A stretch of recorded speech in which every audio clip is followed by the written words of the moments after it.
Hey man, you got another package in. Oh, what's up, Ken? Keep getting them like this, they're gonna think you're a drug dealer around here or something. Ooh, super fragile box. You know what this is? Something good. Another CGC box opening.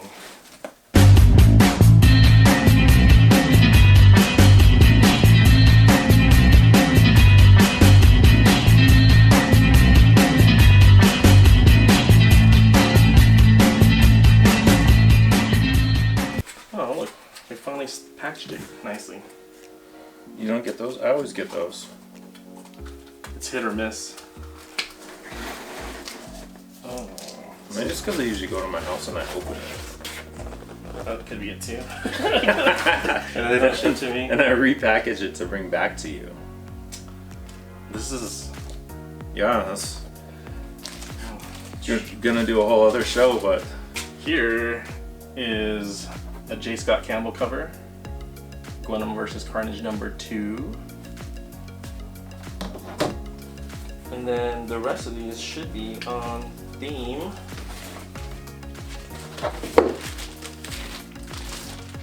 This was the one that was a mix of the two, right? Yeah. Yeah, that was cool. Something is Killing the Children #3. The Unlocked Retailer Edition. Those bastards give me 9.6. Hate to see it. The old CGC risk. Ooh. Something is Killing the Children #4, also the Unlocked Retailer Edition.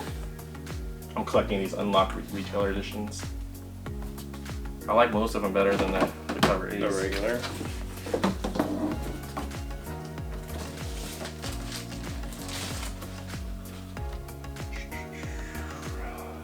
#6. I think this one is, yeah, the Jenny Frison cover. So unlocked stop after 5. Unlock stops after 6. Okay. Then it just becomes like 1 in 25s and stuff. All the billion variants. Yeah. Just like this one. This one is Something to Killing the Children #13. Was there? The 1 in 25, yeah. Does this one have a black and white cover? Yeah, that black and white one was the 1 in 50. That's like the hardest cover to get. The most rare. I think I like this one better with the blood Color. on the cover though. Like I like her black and white pencils are really good. They're really crisp. But I like the blood on this cover. Like it's just, the contrast, there's so much contrast the way it stands out. Yeah. It's even up on her hands. It's pretty sweet. I know, I love all these variant virgin covers. It's my jam right now. Yeah, I think we're gonna talk in a second about the whole run, but I think you have my favorite one over there. In terms of the covers. Yeah, we'll get them all up here and take a look. Cool. In a second, you'll be seeing it. Alright, welcome back everyone. Hanging out with the Pop Culture Junkies. Here to talk to you today about one of our favorite series, Something is Killing the Children. Written by James Tynion IV, drawn by Arthur Deledra. And we're just going to kind of chat about it and go through it. Yeah. This is really one of my favorite series in the last year and a half, I think. Right? Yeah. When did this come out? 2 years ago. Yeah. Ish. Yeah, I'm not even like a big horror genre reader, but Tynion's just killing it with all his stuff. This one in particular just got me hooked on his stuff. I didn't read any of his Batman, but I heard that was really good by you. I'll let you borrow it.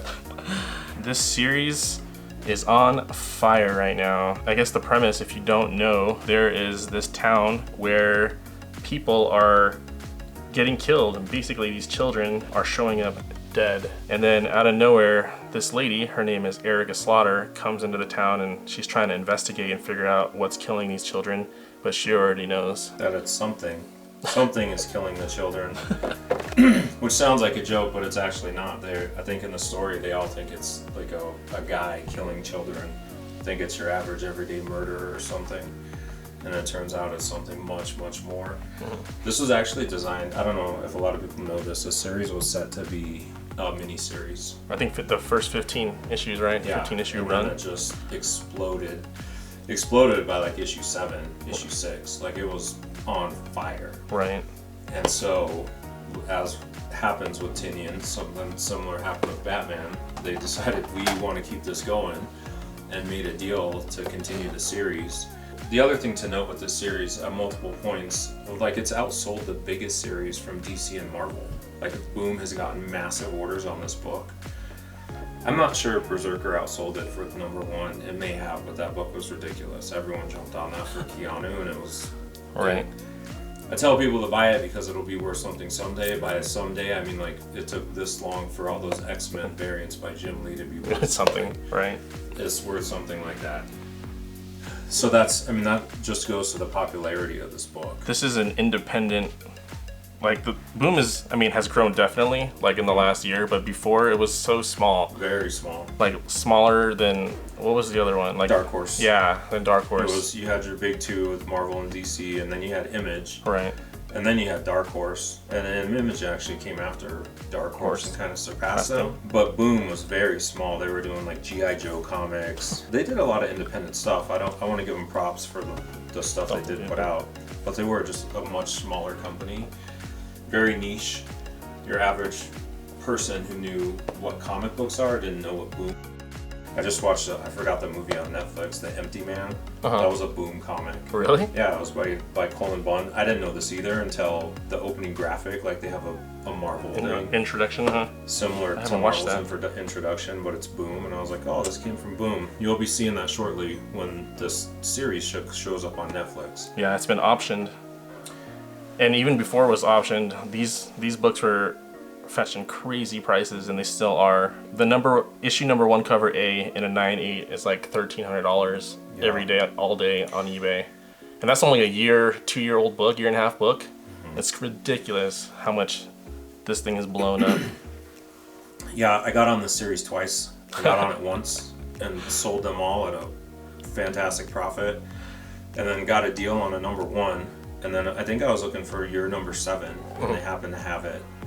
I sent my number 1 off to be graded, and then the comic shop got all the issues like 2 through 7 in, and I was like, oh man, do I want to get back in on this? And then they got like a really good deal on them.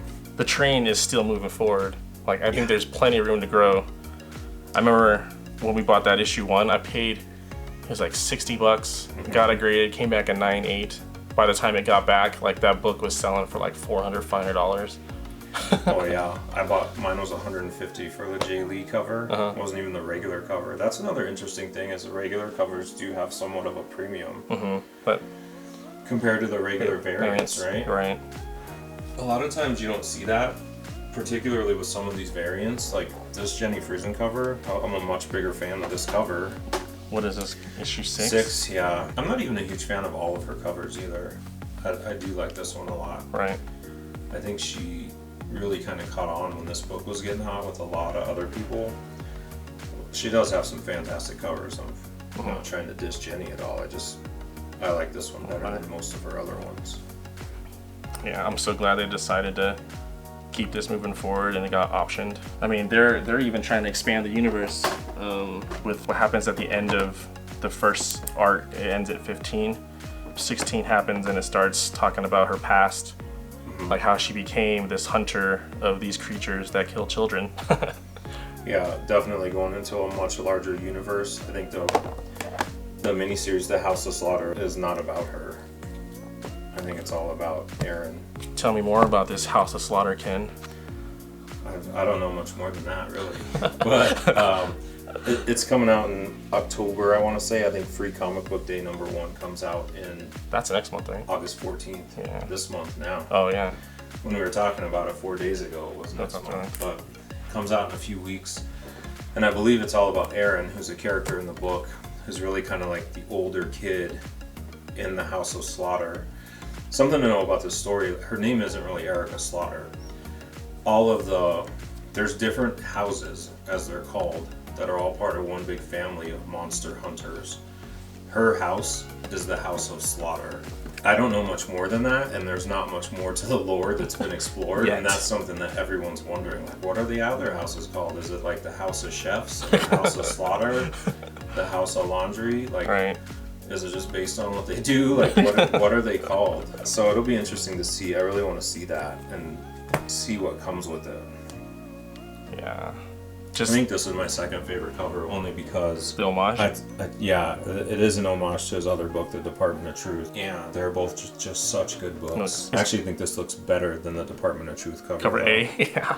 I mean, clearly just because she is a much more just charismatic kind of character to look at than I think the original Department of Truth has. I think it's John F. Kennedy on the cover or something. Yeah. So it's just interesting to see Slaughter on there instead. Tinian is killing it with this one. Department of Truth. This is the Momoko. Yeah, this is the Momoko. Yeah. What's the new one that just came out for him last couple months? Nice House on the Lake. Yeah. Yeah, I feel like all of these series that he's doing can be. We can talk about that shortly. Yeah. This was before she signed exclusive with Marvel too. One of the last ones. Yeah. So like, there's only a few books still trickling out that she did art on, and you won't see her do anything for a while that isn't Marvel. I don't know how long she signed with them, but I'm assuming they're just gonna keep backing the money truck up and printing money with her covers and cards and everything else. So her style is so sweet, that cartoon anime color pencil-y style. Yeah, I love it.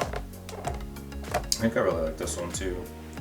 I don't know if there's another cover that shows her totem either. Oh, where they captured the spirit into it. All of the hunters kind of have a totem. I like how they hint to it in the back of the art. Like here, it's just kind of a toy, and then you can see like this evil smile and its little sparkling eye. The current issues are getting into more of that backstory, like 16, 17, 18 of that totem, how she got it, and what their relationship is. Right. And it's a lot more adversarial, I think, than a helper. It lets on at first. Right. It's like not. It might be like a partner or something, and it is not a benevolent entity. Right. I could see them doing some kind of more bantery stuff between the two of them, making them try to show that partnership, but really just, the banter between them. Maybe like C-3PO and R2-D2. I think more like, what was the droid in Rogue? It was a big Imperial droid. I think it's a relationship like that where he's just really snarky and condescending with her. This is my favorite cover.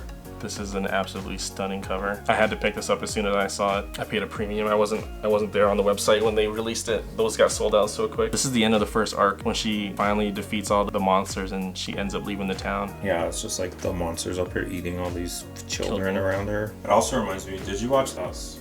Oh, Us. Us was the movie where there was like the clones living in that thing. Yeah. But then they did like Hands Across America. Like this is the Hands Across America little kids that the monsters eating. The series is so good. This is when they started getting more back into the lore. What happened with her as a kid. Right. They finished off the first arc, right? And we just finished going through the first arc, and then they only got to issue 16, and here they started going into the lore. This is after the contract ended. This is where the story should have finished before this. And Boom wanted to keep going with a good thing. Thank goodness they did. I mean, they still sound like hotcakes. Yeah. Was 16 the one where they quit doing variants? 16 had a bunch of variants, 17 did not. Yeah, it's interesting. They went away from a lot of the store exclusive variants after this issue. So I think 16 had something like 20 or 30 variants. Yeah, I got one that's out to CGC right now. It's the one where she's around the table with the whole council. The rest of the House of Slaughter. She's sitting on the edge of it. Yeah, it's like a wraparound cover. Yeah. It looks nice. I like this one though. I like this glow-in-the-dark one. Yeah. I've never actually even looked at a comic that glows in the dark. Really? No. I have my original Ghost Rider from the 90s where the whole thing was glowing up. That's like my only other glow in the dark. I just like the teeth on her mask, like the hint of her future to come. Oh man, I'm so into the series. I bought that face mask for protection, COVID protection. I'm gonna buy one. It's the easiest Comic-Con costume ever. Oh yeah, we should definitely do that. Different color masks for the different houses. Hopefully by then they'll explain what the different colors are. Because that's the other thing I think in the story, right? They have different colors. Blue and for the different houses. And red, yeah. Well, in the first arc, they just show that she's the last one of her house.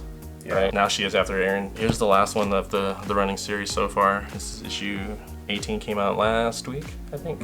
Yeah, I have not read it yet. It's good. As soon as I get home, I read it just so it doesn't get spoiled anywhere. No one can spoil the story for me, and I make sure to read it as soon as I sit down. Yeah, so I'm glad they're extending this universe with the continuation of the second arc, and then also starting up the House of Slaughter, which will also extend the universe for more information. Everybody's biting at the chops to get more information about this series. Definitely, if you're interested, certainly can go out. If you're interested in collecting, can certainly go out and get the single issues. They, at the moment, are worth it. I think they'll dip a little at some point. I don't know if they can sustain where they are now. The book has reached Walking Dead levels in price almost. Right. After a year and a half. With no TV show or anything behind it. Right. And I don't know if it can sustain that, but I think once the show does come out, the story is so good. The show is going to be easy to do, and it's going to be massively successful. Like, it's not hard to make someone killing monsters. Right. Even with cheap Netflix graphics. The rest of the story is so cool. I think people are going to really love the show. It'll stand on its own. It'll stand on its own, and then the price is really going to jump on the book. So if you want to get in as a collector, I don't know that there's going to be much of a better time. Just realize the initial, 6 books are a significant investment. Right. And I shouldn't even say 6, because 7 yeah, was a really low print run, right? And is worth more than 6, I think. Right. So on an investment standpoint, you can get the floppies, right? They're going to be kind of a premium right now, but there's definitely room for that train to keep moving forward, right? You're probably going to definitely return on investment once the show gets basically trailered out. Yeah. It's already been announced. They have directors. I want to say it's the guys that did The Mist, but I'm not positive. But if you just want to read a really awesome story and the trades, the first arc is out. So each one collects 5 issues. Amazon, I think what's cover price for these? $15 a piece. Yep. So I mean, really good. Totally worth the $45 to read the first arc. If you don't want to get the floppies, get some trades. Yeah, I bought it. I had already read it because I borrowed yours. Right. To read them all. And then my wife got into it. Yeah, my wife didn't want to wait to borrow them, and then so she bought them. Then my son wanted to read them, and I'll probably loan them out to other people in the future. It's just that good of a story. Yeah, it certainly will go in my pile with Sandman. I know that's, for people that know Sandman, that's a lofty level. But like, recommended reading for people who don't want to read superhero comics, right? That they want to read give me a comic book that's just a really good story.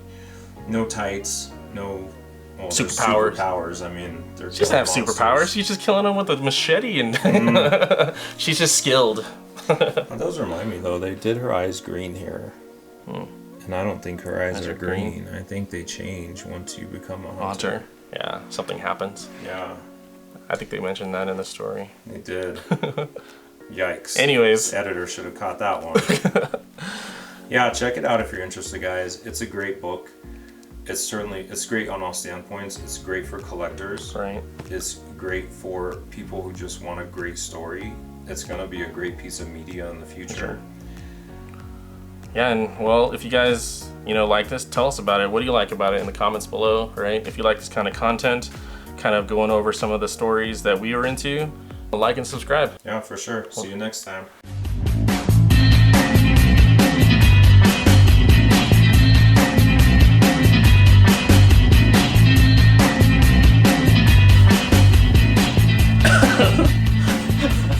So cheesy, man. I guess it's entertainment. It's entertainment.